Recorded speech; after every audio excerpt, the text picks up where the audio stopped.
Hi, everyone. Thank you for tuning in to this session on the psychology of investing. When it comes to investing, most of us immediately think about the different investments we can pick. We'll ask ourselves, which stock will make me the most money this year? What can I invest in that will help reduce my taxes? Essentially, what we want to know is this: what portfolio do I need to create to reach my goals? But investment success doesn't begin with our portfolio. Even the ideal, hypothetically perfect investment strategy will fail if the owners keep making changes to it. Investor behavior in times of volatility can be especially impactful to the bottom line. Whether that volatility be what we experienced at the beginning of the COVID crisis, or what we are experiencing now in response to rapidly rising inflation. The main message today is this: the way you behave as an investor can often have a big impact on your financial outcomes. Today, we're going to walk through some of the common mistakes that investors can make when they mix their emotions with their decision making, and then how to prevent them.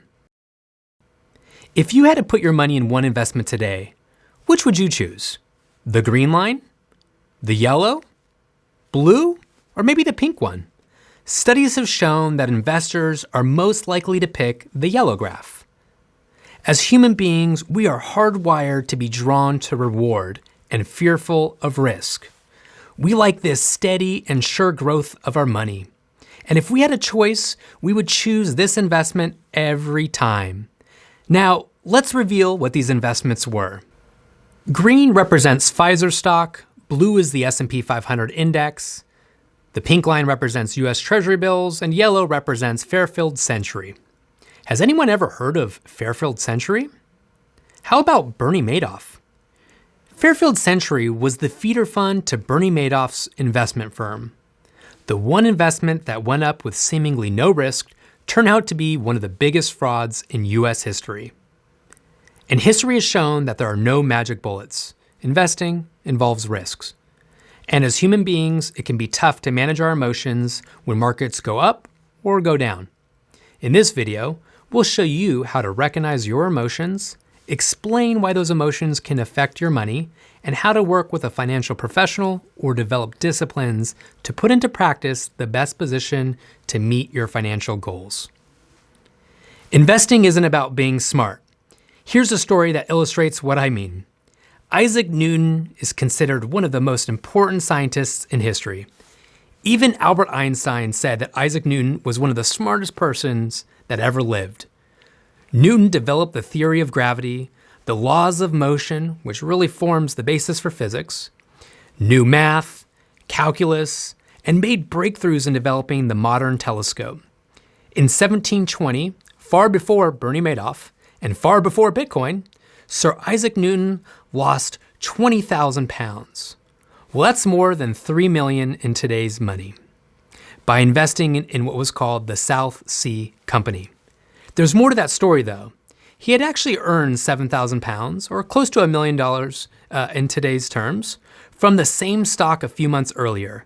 But he bought back in after the stock had skyrocketed, thinking he was missing out, eventually leading to his tremendous losses. Newton concluded this: he could calculate the motions of the heavenly bodies, but not the madness of people. When it comes to investing, it's important to try our best to separate our emotions from our decision-making, as hard as that may be.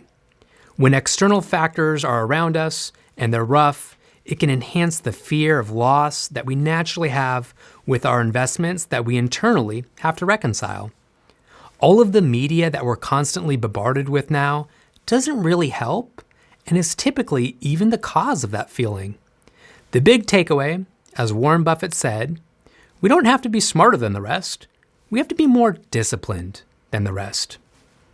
So let's talk about the psychology of investing and how to build in that discipline. By understanding the psychological factors of behavioral finance, we can better understand why investors often make buy and sell decisions that contradict investment best practices and rational investing. More importantly, by understanding common investment behaviors that lead us astray, we can learn how to recognize and avoid these tendencies.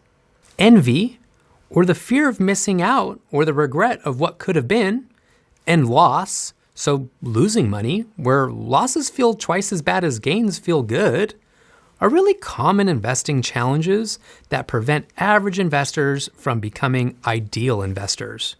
This video will illustrate these common behavioral biases and show you how to implement a disciplined strategy to inspire a smoother, more disciplined approach to investing. First, let's start with envy. Envy is that emotion that gets us thinking, what if? Also known as FOMO, or the fear of missing out. The fact that most people regret what could have been can be very damaging if that starts to take over their emotions, affecting their thoughts about their investment plan. Rational people would regret only bad final outcomes, but most people regret what could have been. For example, a study looked at Olympic medal winners and found that bronze medal winners were actually happier than silver medal winners. Why? A silver medalist likely thinks about how close they were to achieving gold. A bronze medalist, though, might imagine how close she was to not receiving any medal at all. Depending on the alternative, a person feels either a relief or regret. While relief is a positive emotion, regret can be a painful and bitter experience. While you might not stand on a podium anytime soon, the reactions of medal winners give us insight into a universal truth, and that is, happiness is relative. In an ideal world, we need to imagine that regret we would feel if we had an emergency but didn't have the savings to cover it. But that can be hard to do. Investors with a diversified portfolio may feel envious when comparing their investment performance to that of the broader U.S. stock market. We call this S&P envy, and it's easy to see how this S&P envy comes about. And it's more than just the last 11 years. It's the inability for investors to connect the dots of investment returns over various market cycles. In a bear market, a diversified portfolio still loses money. That never feels good. Then in a bull market rebound, you might trail the index. For example, in 2008, you lost more than 20%, one of the worst years ever for a diversified portfolio. And then in the 9 years, from 2009 to 2019, the diversified portfolio trailed U.S. stocks by 160%. Bringing back to this historic first quarter of 2020, you then found yourself losing money yet again in a very sudden, very severe market drawdown. And this was followed by a huge comeback for the remainder of the year. You can see where this S&P envy comes from.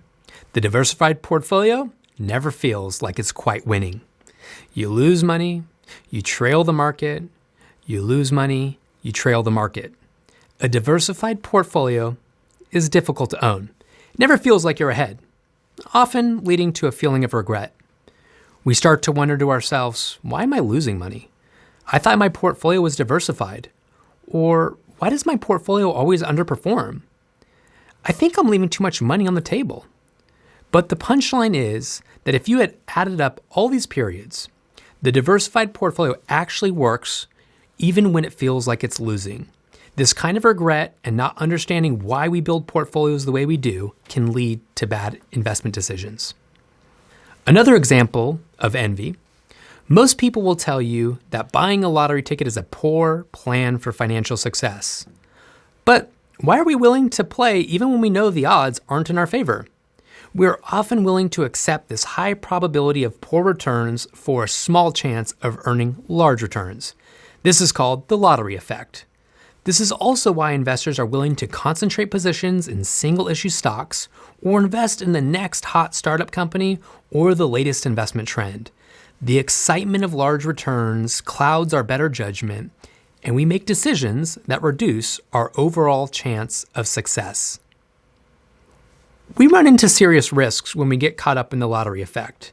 If you've succumbed to the S&P envy and started stock picking individual stocks, there is roughly a 1 in 3 chance that you picked a stock that would have lost money from 2017 to 2021. Whereas if you invested in a basket of securities like a mutual fund or an ETF, only 0.1% of those funds lost money over that same 5-year period. And as it turns out, limiting losses, especially big losses, is the true key to investing success. Warren Buffett has said that the first rule of investing is not to lose money, and that the second rule of investing is not to forget the first rule. It's all about the math. If you start with $1 and lose half, so you're down 50%, you're left with 50 cents. What do you have to earn to be up to break even? You would need double that, or be up 100% to get back to par. But what if you're only down 10%? Some might think you would need 20%, but really, a loss of 10% requires an 11% gain to recover. That's quite manageable, but it goes to show that it's not a linear progression like we think. In fact, as the losses grow larger, the size of the return needed to recover increases at an even faster pace. Look back at the 50% loss, where you needed a 100% gain to recover. An additional 10% loss from there, so from 50 to 60%, requires a 150% gain just to get back to even. And an additional 50% needed to get back to break even from a 50% loss to a 60% loss. With individual securities, it's very possible to see a large drop in value, but it's much less likely in a diversified portfolio. When you give in to envy, the results can make you lose sight of this important fact. If you're not suffering from envy, good job. You're probably constantly trying to minimize your losses. But on the other side of the spectrum, people will do irrational things to avoid losing things. This is where we run into loss. The overwhelming fear of losing your money can be just as harmful as not fearing it enough. Sometimes it can feel even worse. When things are already looking rough, it can enhance the fear of loss that we naturally already have with our investments. If we give in to it, we may start to wonder what's the worst case scenario and what that may look like. All of us have a natural tendency to take action and try and fix our problems, to take control rather than do nothing. But taking action in these times isn't always necessarily the best solution. To draw an analogy here, imagine yourself as a goalkeeper in soccer. Studies have shown that statistically, you are more likely to stop a penalty kick by staying in the middle. That's not to say you should always stand in the middle, but we are often emotionally geared to fix or do something when we are feeling anxious. This is why behaviorists call action bias, or thinking that value can only be realized through action, or the tendency to act as opposed to practicing restraint. This is especially critical during market lows. Investors who were focused on their goals and less about what the market was doing likely did better than those who acted out of fear. Taking action or trying to fix your investment portfolio often leads investors to trying to time the market. Missing just the 5 best days over the last 20 years could have cost your portfolio more than $100,000, nearly a third of its potential value. So overreact to any one bad day and you could miss out. So the story here is this: don't let your fear of loss drive your investment decisions. Since we can't predict when the best days will be, staying invested is often the best strategy. It's all about time in the market, not about timing the market. On the other side of this, when people get fearful with their investments, they tend to pull out of markets completely, fleeing to cash. These sideline sitters might say, I don't want to make any changes right now. My stocks have done well. Or maybe something like this: with the markets hitting new time highs, I've missed out and I'll wait for a better time. But there is no best time to invest, really, unless you're a fortune teller. Instead, it's important to get invested sooner rather than later in order to take advantage of the power of compounding gains. In this hypothetical example here, where your money grows 10% each year, the difference between investing for 10 years versus 5 years isn't just 100% more. It would be 261% more, almost 3 times as much. Albert Einstein once said that compound interest is the 8th wonder of the world. He who understands it, earns it. He who doesn't, pays it. It may seem counterintuitive, but it can be helpful sometimes to take a contrarian approach. As Warren Buffett famously put it, be fearful when others are greedy, and be greedy when others are fearful. This was especially true before and after the financial crisis in 2008. Investors ultimately lost as they rode the highs of the market in 2007, and perhaps they pulled out of the markets during the depth of the crisis where there was so much uncertainty. Then they missed out on what turned out to be a historic bull market. So it's easy to lose ourselves in our emotions. If we go one way and get too aggressive and we take a lot of risk, we can really harm ourselves. At the same time, it's just as easy and just as harmful to be too conservative. That just leaves a very narrow, disciplined middle ground for us to navigate. So let's explore why it's so important to be disciplined and what we can do to get there. It starts with making a plan. Yogi Berra once said, "If you don't know where you're going, you'll end up somewhere else." So making a plan in advance and sticking to it gives you a blueprint to respond to a situation that helps remove emotion and doubt. Another avenue, and this might work for some, is consulting with a financial professional. Experts have suggested that when you're trying to break a bad habit, it's really helpful to tell someone else so they hold you accountable.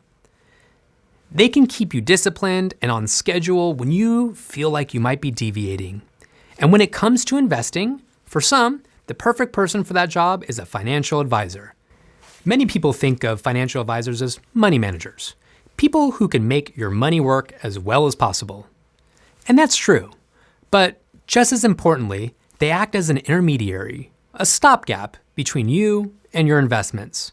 In reality, a financial advisor's primary job is not to worry about your portfolio, but to guide you through the wealth building process by helping you avoid common mistakes.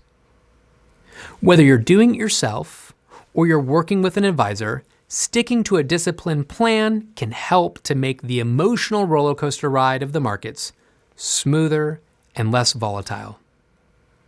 That's the power of preparation at work. Creating an investment strategy plan, a plan that will help dictate your investment strategy, regardless of the noise of the day and regardless of external forces, this can help act as an anchor. That way, when your emotions start to influence you, there are guidelines that can be followed to stop any impulsive actions. Ben Graham, considered the father of value investing and mentor to Warren Buffett, said, "For indeed, the investor's chief problem, and even his worst enemy, is likely to be himself." As we mentioned, no one can predict what will happen next in the markets, not even expert analysts on Wall Street or on TV. In a survey, only 45% correctly predicted whether interest rates would go up or down, less than the chance of getting heads from a flip of the coin. We can't control the future, only ourselves and how we're prepared to face it. So let's turn off the TV, or at least don't overweigh what news sources are telling you. And I'll quote Yogi Berra again, where he once said, "It's tough to make predictions, especially about the future." So to recap, recognize these common mistakes and the tendency to repeat them. Be willing to be critical, even when times are good, and opportunistic when times are bad. Invest for the long term. Don't try to time the market. Create an investment strategy plan that outlines how much loss you are willing to take and with what conditions should be met in order to make buy and sell decisions. Or work with a financial advisor to keep you in check and ensure you are acting and reacting as rationally as possible.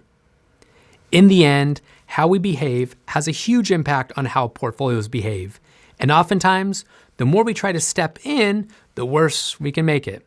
So work to recognize and mitigate the impact your emotions can have on your investments. When I was a kid, there was always these commercials with the tagline, "The more you know." Well, the more you know about behavioral biases, the better the outcome for financial success. Visit iShares.com to view a prospectus, which includes investment objectives, risks, fees, expenses, and other information that you should read and consider carefully before investing. Investing involves risk, including possible loss of principal.